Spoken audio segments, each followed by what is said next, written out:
Selamat datang di channel Ayo Ngaji. Sebelum Anda mendengarkan, ada baiknya tenangkan perasaan Anda dan nyamankan posisi tubuh Anda. Jangan lupa disertai juga dengan mengucapkan basmalah. Selamat mendengarkan. Assalamualaikum warahmatullahi wabarakatuh. Yang saya ingin tanyakan ini tentang sesuatu yang viral di media sosial tentang tafsirnya Rocky Gerung. Tentang apa? Tafsirnya Rocky Gerung. Ketika Rocky Gerung ini menafsirkan Al-Quran surat Al-Baqarah dengan 269-nya itu sebagai argumentasi akal sehatnya, dan ini merujuk daripada Al-Quran itu sendiri bisa dibaca oleh siapapun, menurut Buya itu gimana? Apa terlepas dari kontestasi politik gitu? Saya melihat Rocky Gerung sebagai seorang filosof gitu loh, sebagai Gerung sebagai seorang ilmuwan gitu tentang menafsiri surat Al-Baqarah gitu, karena konsekuensinya ketika Al-Quran maka ini bisa dibaca oleh siapapun. Al-Quran adalah untuk seluruh umat manusia, ya, transparan dan transandental untuk seluruh umat manusia. Boleh nggak non muslim membaca Quran? Boleh. Siapa yang melarang? Siapa yang berhak menafsir Quran? Lembaga mana yang membuat SK bahwa orang ini berhak menafsirkan, dan SK melarang orang ini menafsirkan? Ada nggak lembaganya? Ada. Sesuka-suka mereka. Para mufassirin itu, apakah Said Qutb, apakah As-Sabuni, apakah Quraish Shihab, apakah Hamka, apakah Al-Maroghi, itu tanpa SK, bekerja sendiri. Dan Nabi Muhammad tidak pernah menafsirkan Al-Quran. Tidak ada tafsir Nabi. Nabi hanya menjawab kalau ada yang bertanya tentang lafaz ini maknanya apa, itu aja. Nah, ketika mereka menulis Al-Quran, terjadilah penafsiran itu berbeda-beda. Kenapa? Kalau orang ini ideologinya Mu'tazilah, maka penafsirannya versi Mu'tazilah. Kalau ini orangnya Syiah, maka penafsirannya versi, kalau Ahli Sunnah wal Jamaah, dan seterusnya dan seterusnya. Al-Quran ditafsirkan pada zaman berbeda, hasilnya akan berbeda. Lalu di mana ada batasan orang tidak boleh menafsirkan? Itu persoalannya nanti adalah uji publik. Penafsirannya sah atau tidak itu nanti publik yang menilai. Yang menerima Imam Syafi'i sebagai mazhab itu tidak ada organisasi negara manapun yang memaksakan harus bermadzhab Syafi'i. Imam Syafi'i acceptable untuk masyarakat tertentu, Indonesia, Malaysia, ya kan gitu. Tapi di Maroko tidak, dia memilih Maliki. Yang ini memiliki mazhab Hambali, dan terbagi semua itu secara berbeda-beda. Dan itu pun hasil kajian mereka tidak menjadi keputusan mengikat, sifatnya normatif, ya suka dia. Kenapa? Karena belum menjadi undang-undang. Sekalipun fikihnya mengatakan mengawinkan perempuan di bawah umur boleh, tetapi karena undang-undang yang berlaku adalah melarang perkawinan anak perempuan di bawah 16 tahun, siapapun di sini menikahkan perempuan di bawah 16 tahun ditangkap, masuk penjara, nggak ada urusan. Sekalipun Syafi'i membolehkan. Apa yang Rocky Gerung itu saya bisa memahami, ya. Itu ayatnya wa man utiyal hikmata faqad utiya khairan katsira. Itu maknanya ya kira-kira memang seperti itu, kira seperti itu. Hikmah itu ya berpikir akal. Kalau orang dikasih kecerdasan berpikir sehat, laqad utiya khairan katsira. Dia punya kebaikan yang besar sekali. Dia bisa menggali pengetahuan, bisa berkiprah di masyarakatnya dengan pengetahuannya itu. Bekas yang goblok-goblok, orang dihitung gobloknya. Saya tidak pernah menyalahkan siapapun, dan saya tidak mungkin menyalahkan siapapun. Kalaupun nanti saya berbeda dengan saudara Rocky Gerung, tetap bukan karena saya menyalahkan. Kita sifatnya nanti compare saja. Menurut Haji Syihab merah, menurut saya putih. Biarkan dia merah, biarkan saya putih. Nggak usah saya menyalahkan merah salah. Dan Anda jangan menyalahkan putih salah, silakan.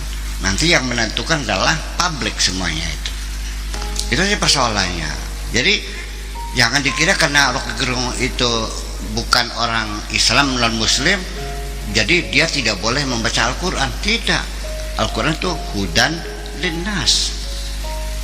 Tetapi kalau Alkitab itu hanya untuk orang yang bertakwa.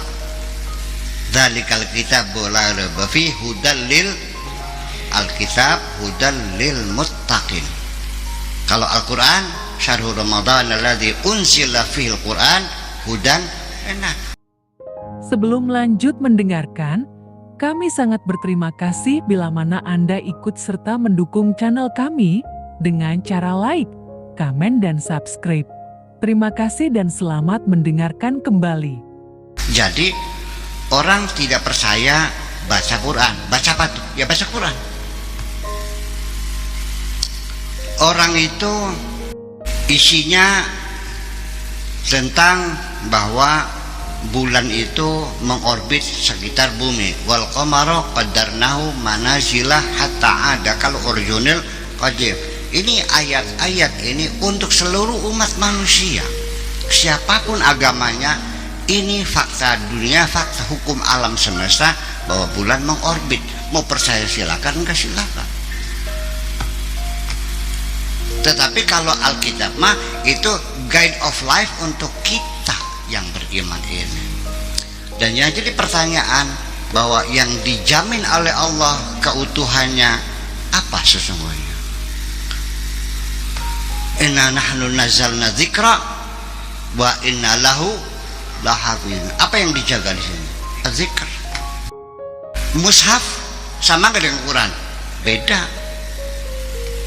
Nah, kita umat Islam di Indonesia pada umumnya tidak tahu bedanya mushaf dengan Al-Furqan, dengan Az-Zikr, dengan Al-Quran dan Alkitab.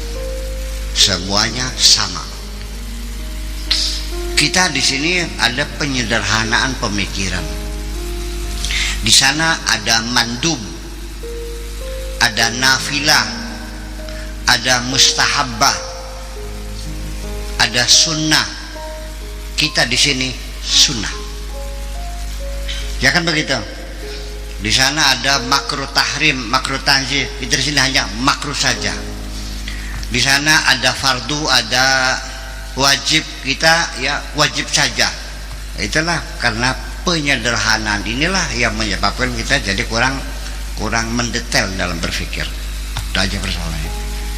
Jadi pada akhirnya silakan saja yang mempelajari Al-Quran itu bukan Rocky Gerung saja, banyak para orientalis yang tetap pada agamanya mengadakan kajian-kajian tentang Al-Quran. Yang jujur ada, yang tidak jujur juga ada. Yang tidak jujur ketangguhan akhirnya mah, iya kan?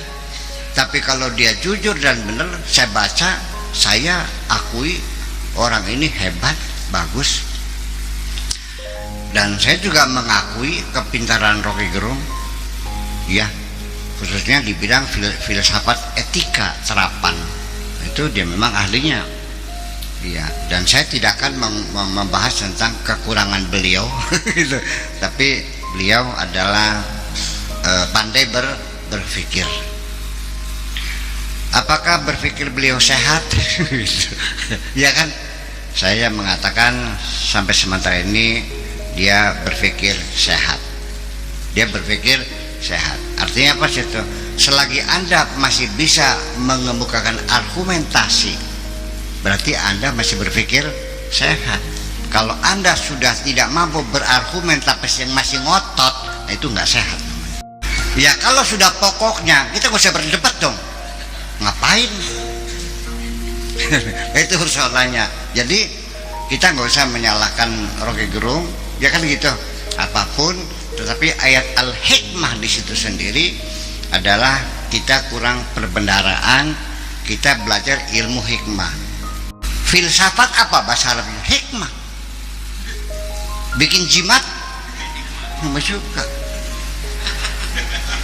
Dokter, hakim. Filosof, hakim, zamannya hukama. Aristo al-Hakim itu filosof Aristoteles. Nah itu makanya, jadi man util hikmah ya, barang siapa dikasih hikmah, kasih artinya hikmah itu berpikir cerdas, filosofis, ya berarti dia mendapatkan banyak kebaikan-kebaikan, khairan katsira. Artinya bisa mikir cerdas, ya orang cerdas kan enak, ya bisa menguasai masalah, mengerti, paham, tahu ya bagaimana dia berbuat, itu kan luar biasa. Anda telah mendengarkan hingga selesai.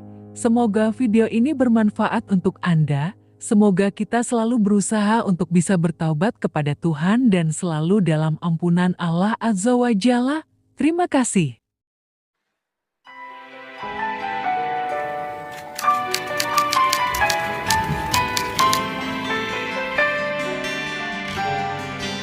Aku hanya ingin berbagi kebahagiaan dan tidak menggurui siapapun.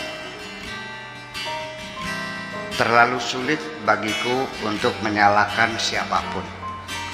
Akan tetapi apabila ada orang yang ingin mengisi raportku, tentu aku sangat gembira sekali.